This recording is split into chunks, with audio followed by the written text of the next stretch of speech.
Extrait numéro 29 du livre Martin Eden de Jack London. Chapitre 14. Ruth l'interrompit. Pourquoi regardez-vous toujours les choses sous un angle aussi terriblement prosaïque? Parce que j'étudie l'évolution, j'imagine. À vrai dire, je ne regarde avec mes yeux à moi que depuis peu de temps. Mais il me semble que votre prosaïsme vous empêche de voir la beauté.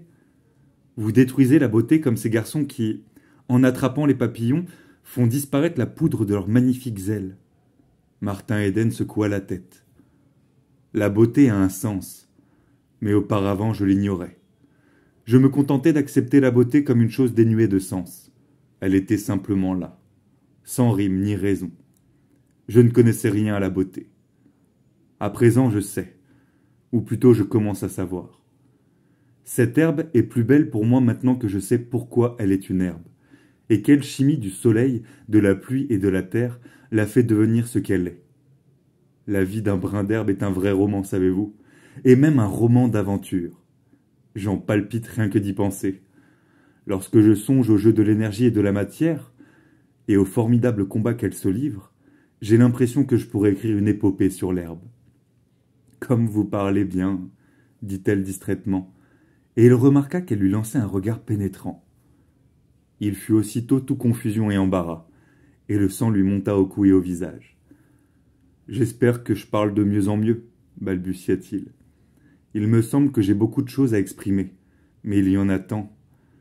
Je ne parviens pas à trouver les moyens de dire ce que j'ai au plus profond de moi.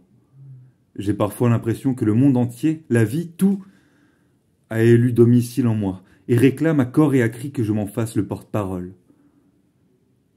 Je sens bien... comment décrire cela? Je sens l'énormité de la chose, mais dès que j'ouvre la bouche, je bredouille comme un petit enfant.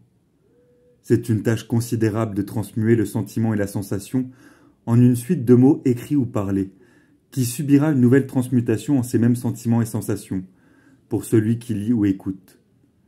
C'est une tâche d'une grande noblesse.